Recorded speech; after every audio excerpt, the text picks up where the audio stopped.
As-tu déjà pris le temps de penser que ce que tu appelles anxiété n'est peut-être pas une erreur en toi, mais une tentative du monde de te réveiller à quelque chose que tu insistes à ignorer? Dans le taoïsme, il existe l'idée que le déséquilibre n'est pas une punition, mais un avertissement, comme l'inclinaison d'un pont qui nous oblige à changer notre pas. Et si cet inconfort constant n'était pas un poids, mais une carte indiquant la direction que ta vie doit prendre? La plupart fuient cet appel, anesthésiés par des distractions. Mais ceux qui ont le courage d'affronter transforment l'anxiété en un outil de clarté. As-tu le courage de regarder cela maintenant? Ou vas-tu attendre le prochain effondrement pour commencer à écouter? Sur la chaîne Solstice, nous explorons ces états intérieurs non pas comme des fautes, mais comme des portes d'entrée vers une connaissance plus profonde. Ici, nous ne suivons pas de manuels rapides ni d'astuces d'auto-assistance jetables. Chaque réflexion naît de la rencontre entre psychologie contemporaine et sagesse millénaire. Mon rôle est de te guider dans ce terrain complexe avec clarté et méthode. C'est un espace pour ceux qui veulent comprendre et non pas seulement contrôler l'anxiété, pour ceux qui préfèrent transformer le symptôme en message, et pour ceux qui comprennent que la paix n'est pas un événement, mais un processus cultivé. Pense au symbole simple d'un feu tricolore, rouge, jaune, vert, des signaux clairs, visibles, compris par tous. L'anxiété fonctionne comme l'un de ces signaux, mais sur un plan intérieur. Quand nous ignorons le rouge, nous traversons sans conscience du danger. Dans le corps, ignorer l'anxiété signifie se forcer à traverser des situations sans préparation émotionnelle. Ce que nous offrons ici, c'est la capacité d'interpréter ce feu tricolore intérieur. Identifier quand s'arrêter, observer, et seulement ensuite avancer. C'est ce type d'alphabétisation émotionnelle que personne ne nous enseigne à l'école. Et si, au lieu de combattre ton anxiété, tu pouvais apprendre d'elle? Cette question n'est pas seulement provocatrice, elle est perturbatrice. Parce qu'elle exige que tu acceptes l'inconfort comme une partie légitime du processus. En refusant cette invitation, nous restons à la surface, dépendants de soulagements temporaires. La vision bouddhiste et taoïste remet en question cette fuite. Elle nous met face à face avec ce que nous craignons, pour que nous puissions le traverser en pleine conscience. Et c'est un chemin qui change radicalement la manière dont nous vivons le quotidien. Peut-être as-tu l'impression de ne pas avoir le temps pour cela. Mais, ironiquement, c'est précisément cette sensation de manque de temps qui nourrit ton anxiété. Plus de 300 millions de personnes vivent avec des troubles anxieux dans le monde.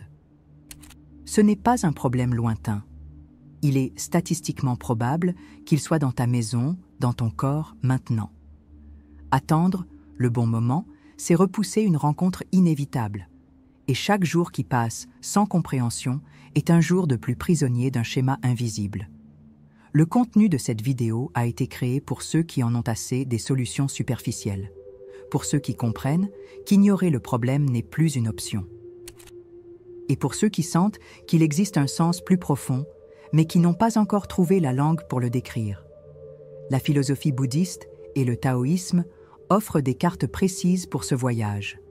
Ici, tu trouveras les connaissances nécessaires pour unir ces approches et commencer à agir dès aujourd'hui.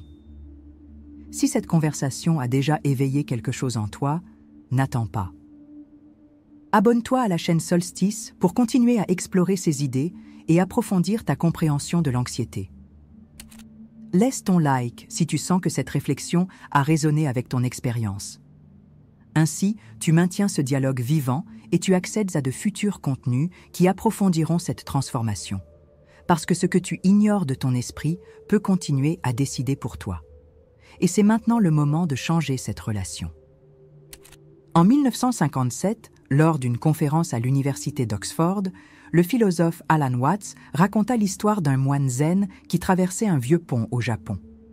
Le pont, fait de bois déjà usé, grinçait à chaque pas, menaçant de céder.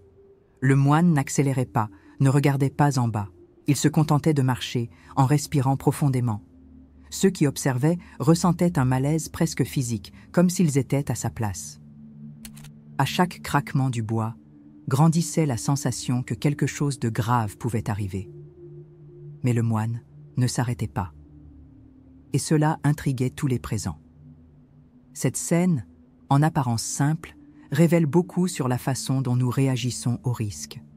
La plupart d'entre nous, face à des signes de danger, passent en mode réaction automatique. Soit nous figeons, soit nous fuyons. Le moine fit le contraire. Il demeura. Dans le contexte bouddhiste, demeurer n'est pas de la passivité, mais une manière d'observer sans jugement. C'est la différence entre percevoir un problème et en être consumé. Mais pour atteindre cet état, il faut de l'entraînement.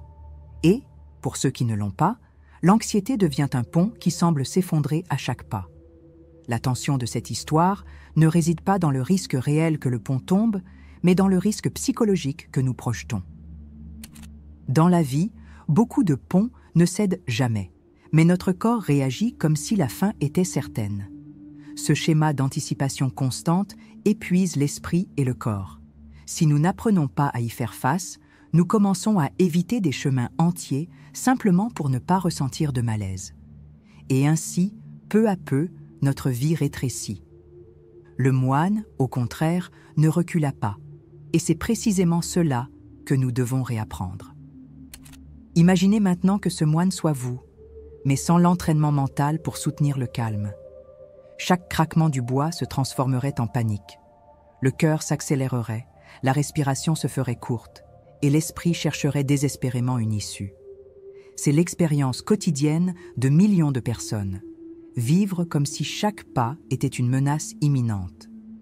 Sans intervention consciente, cette perception se solidifie. Le résultat, c'est une vie de plus en plus limitée, guidée par la peur de ce qui pourrait arriver. Le danger de ne pas agir réside dans le fait de laisser cette limitation devenir la norme. Les neurosciences ont déjà montré que le cerveau façonne ses connexions en fonction de la répétition des expériences et des réponses. Si la réponse prédominante est l'anxiété, nous renforçons les voies neuronales de la peur. Plus nous attendons, plus elle paraît naturelle. Et il arrive un moment où nous ne pouvons plus imaginer une autre façon de vivre. C'est comme si le pont cessait d'être un passage pour devenir un blocage permanent. La bonne nouvelle, c'est que ce schéma peut être réécrit. Mais il exige ce que le moine a démontré. Une attention pleine et entière à l'instant présent, même face à l'inconfort. C'est dans cet état que nous pouvons voir l'anxiété comme un signal et non comme une condamnation. C'est aussi ici qu'intervient ce que nous allons explorer dans la suite de cette vidéo. Comment appliquer, pas à pas, la sagesse bouddhiste pour transformer ce pont instable en un chemin solide. Car, sans cette pratique, nous resterons prisonniers de la peur que nous alimentons nous-mêmes. Si cette histoire a éveillé en vous la perception que votre pont devient de plus en plus fragile, restez avec moi. Dans les prochaines minutes, nous allons examiner les racines de ce schéma et comment l'interrompre avant qu'il ne définisse votre vie. La solution la plus efficace ne consiste pas à tenter d'éliminer l'anxiété, mais à changer radicalement la manière dont nous nous y rapportons. Des recherches en neurosciences affectives, comme celles menées par Richard Davidson, montrent que la réactivité émotionnelle peut être remodelée grâce à des pratiques spécifiques. L'une d'elles est l'étiquetage affectif, qui consiste à nommer avec précision ce que nous ressentons au moment où cela surgit. Cela peut sembler simple, mais cette pratique active le cortex préfrontal et réduit l'activité de l'amygdale, centre de la peur. Cela diminue l'impact physiologique de l'anxiété. Et, contrairement aux techniques superficielles, cette méthode construit une résilience à long terme. Cette pratique est peu connue car elle exige une présence au moment précis de l'inconfort. Il ne s'agit pas de se distraire, mais d'affronter l'état émotionnel avec une clarté linguistique. En disant mentalement « ceci est de l'anxiété » ou « ceci est de l'anticipation », le cerveau cesse de fonctionner en pilote automatique. Le simple acte de reconnaître avec précision interrompt la chaîne des réactions automatiques. C'est un processus discret, sans artifice, mais profondément transformateur. Et son efficacité a déjà été confirmée par des études en imagerie par résonance magnétique fonctionnelle. C'est un entraînement qui s'intègre à la routine, comme se brosser les dents, et qui transforme la base même de la réponse émotionnelle. Les formes alternatives et plus courantes de gestion de l'anxiété tendent à engendrer des problèmes supplémentaires. L'usage excessif de distractions numériques peut aggraver la sensation de fragmentation mentale. La consommation de substances comme l'alcool ou les anxiolytiques sans supervision médicale crée des dépendances et des effets secondaires graves. Même des stratégies apparemment saines, comme la recherche constante de productivité, finissent par masquer le symptôme sans en traiter la racine. Chacune de ces voies semble offrir un soulagement rapide, mais à un coût élevé, et prolonge le cycle. L'étiquetage affectif, combiné à la pleine conscience, agit dans la direction opposée. Au lieu de fuir la sensation, vous l'explorez. Au lieu de renforcer la narration du danger, vous la déconstruisez. Ce repositionnement mental permet de reconnaître que l'anxiété n'est pas un ennemi, mais un messager. Et, comme tout messager, elle cesse d'insister lorsque le message est reçu. C'est un entraînement qui non seulement réduit les crises, mais ouvre aussi un espace pour des choix plus conscients au quotidien. Maintenant, réfléchissez. Combien de fois, au cours de la dernière semaine, avez-vous réagi automatiquement à un inconfort, sans même vous en rendre compte ? Combien de décisions ont été prises sur un coup de tête, dictées par l'urgence de ne plus ressentir ce que vous ressentiez ? Ces moments accumulent un coût invisible. Relations affectées, opportunités manquées, énergie gaspillée. Sans intervention pratique et cohérente, ce coût se répète indéfiniment. Et c'est précisément ici que la pratique que nous explorons devient urgente. Si vous voulez sortir de ce cycle, vous devez apprendre à reconnaître le moment exact où l'anxiété prend le contrôle. Et pour cela, un entraînement délibéré est nécessaire, pas des théories vagues. Dans les prochaines minutes, je vais vous montrer comment appliquer l'étiquetage affectif associé à des techniques de respiration consciente pour créer un état de présence en toute situation. C'est le genre de savoir qui, s'il est ignoré, vous maintient dans le même schéma pendant des années. C'est pourquoi continuer à regarder est essentiel. Pour marquer votre engagement envers ce changement, laissez en commentaire la phrase « Je choisis d'écouter le message », pas la peur. Cela consolidera votre intention et vous gardera connecté à cette pratique. Et, en partageant, vous renforcerez également le dialogue collectif sur la manière de gérer l'anxiété de façon mûre et efficace. En psychologie, l'attachement et l'aversion sont reconnus comme des mécanismes centraux du comportement humain. Dans le bouddhisme, ils sont considérés comme les racines de la souffrance, décrites clairement dans les 4 nobles vérités. L'attachement crée de l'anxiété car il exige que la réalité reste stable selon nos attentes. L'aversion génère de l'anxiété car elle cherche à éliminer tout ce qui nous menace, réel ou imaginaire. Le taoïsme complète cette vision en affirmant que la résistance au flux naturel des choses est une source d'usure. Appliquer cette compréhension dans la pratique signifie accepter le mouvement constant de la vie. Et cette acceptation n'est pas de la passivité. C'est une stratégie pour préserver l'énergie et la clarté mentale. Dans les pays où la participation aux pratiques contemplatives est élevée, les taux d'anxiété clinique sont jusqu'à 25% plus bas. Ce n'est pas une coïncidence. Des techniques comme la méditation, la pleine conscience et la respiration consciente renforcent le cortex préfrontal, responsable de la régulation émotionnelle. Retarder la mise en œuvre de ces pratiques maintient le cerveau sous l'emprise de l'amygdale, augmentant la réactivité et la vulnérabilité au stress. L'Organisation mondiale de la santé avertit que les troubles anxieux non traités peuvent évoluer vers une dépression dans jusqu'à 40% des cas. Cette transition, souvent silencieuse, est le prix de l'inertie. Sur le plan spirituel, retarder la solution signifie rester dans le cycle du samsara, la répétition de schémas mentaux et émotionnels sans libération. Le taoïsme appellerait cela « tourner en rond dans la rivière » au lieu de suivre le courant. Chaque jour sans pratique est un jour où le schéma s'approfondit. La neuroplasticité fonctionne pour le meilleur comme pour le pire. Elle renforce aussi bien les habitudes constructives que destructives. Commencer maintenant, c'est utiliser cette même force pour dissoudre l'attachement et l'aversion. Retarder, c'est consolider la prison émotionnelle. Et il n'existe pas de neutralité dans ce processus. Les bénéfices de ceux qui appliquent cette approche sont perceptibles et mesurables. Les personnes qui adoptent des pratiques de pleine conscience rapportent, selon les études de Jon Kabat-Zinn, une diminution moyenne de 38% des symptômes d'anxiété en 8 semaines. De plus, elles développent une plus grande tolérance à l'incertitude, l'un des facteurs clés de l'équilibre émotionnel.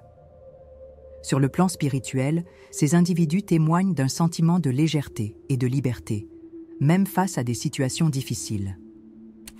C'est comme si l'attachement perdait sa force et que l'aversion cessait de dominer les réactions. Il s'agit là d'un résultat qui allie science et sagesse millénaire.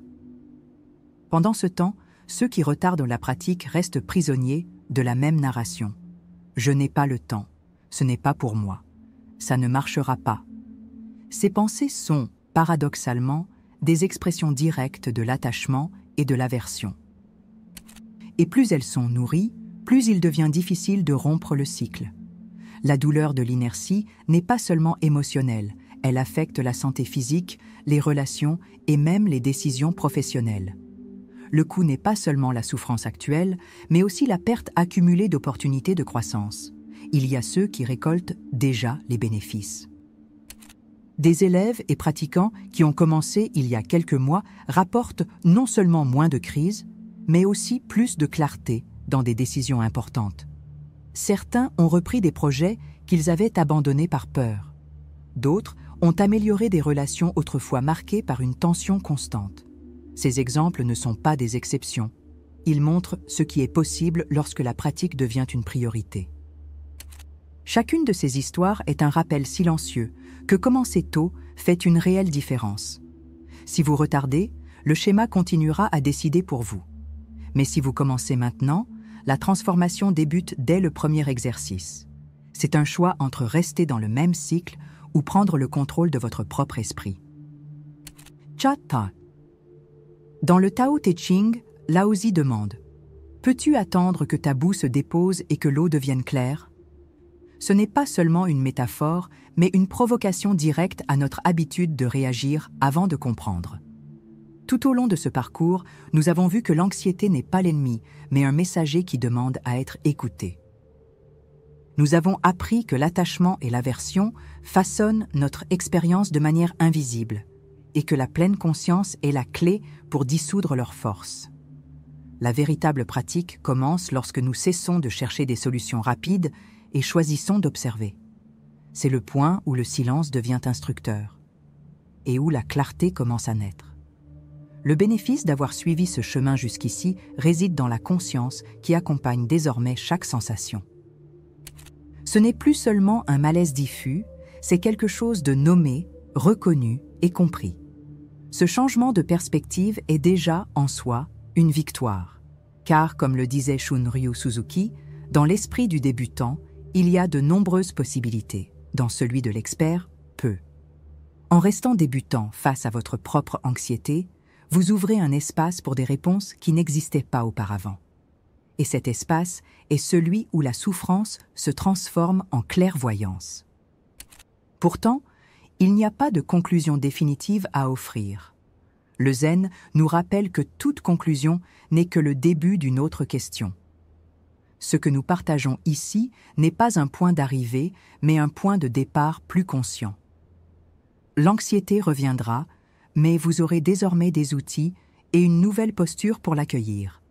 Et c'est cette posture qui fera la différence dans la qualité de votre vie. La pratique ne consiste pas à éliminer les défis, mais à changer la façon dont nous les traversons. Pensez à ce que vous perdriez si vous ignoriez cet apprentissage. Des jours de clarté gaspillés, des relations marquées par la réactivité, des décisions prises sous la pression d'émotions non examinées. Pensez aussi à ce que vous pouvez gagner en continuant à explorer. Un corps qui répond avec équilibre, un esprit qui reconnaît son propre flux, un souffle qui accepte l'impermanence sans crainte. C'est là l'échange véritable, abandonner le contrôle illusoire pour gagner une présence réelle. C'est le moment de se taire, d'observer et de laisser ce qui a été dit résonner intérieurement. Il n'y a pas d'urgence à tout comprendre maintenant. Laissez les idées se déposer comme l'eau trouble qui redevient lentement claire. Ce temps de contemplation fait partie de la pratique. C'est en lui que l'enseignement cesse d'être une théorie et commence à être vécu. Et, dans ce processus, chacun trouve des réponses uniques.